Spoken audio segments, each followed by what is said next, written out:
নেমু টেঙাৰ জোল আপোনালোকে কেনেধৰণে বনাই খাই পাইছে জনাবচোন। আজি মই কেনেধৰণে বনালোঁ তাকেই মই আপোনালোকৰ লগত শ্বেয়াৰ কৰিলোঁ। কেতিয়াবা গা বেয়া হৈ থাকিলেও ভাত বনাব মন নাযায় ন, কাৰণেও কেতিয়াবা অতি কম সময়ৰ ভিতৰতে এনেদৰে বনাই খাব পাৰি। আৰু যদি আপোনালোকে খাই পাইছে তেতিয়াহ'লে নিশ্চয় টেষ্টটো গম পাব কেনেকুৱা।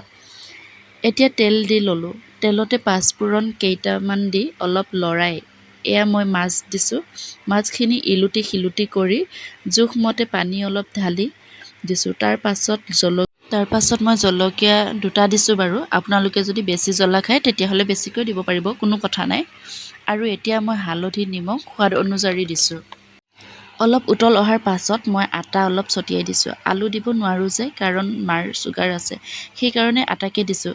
তেনেকৈ বহুত সোৱাদ হয় তৰকাৰীখিনি। আটা দিয়াৰ পাছত আকৌ অলপ ভালদৰে উতলাই তৰকাৰী নমোৱাৰ 10 মিনিটৰ আগত নেমুখিনি চেপি গেছৰ ফ্লেমটো অফ কৰি দিছোঁ। আজি এনেকৈয়ে খালোঁ। আৰু ভিডিঅ'টো যদি ভাল লাগিছে তেতিয়াহ'লে লাইক, শ্বেয়াৰ, কমেণ্ট আৰু ছাবস্ক্ৰাইব কৰিব। লগতে থকা ঘণ্টি বটনটো অল কৰি দিবলৈ নাপাহৰিব। আজিলৈ আহিছোঁ, বাই।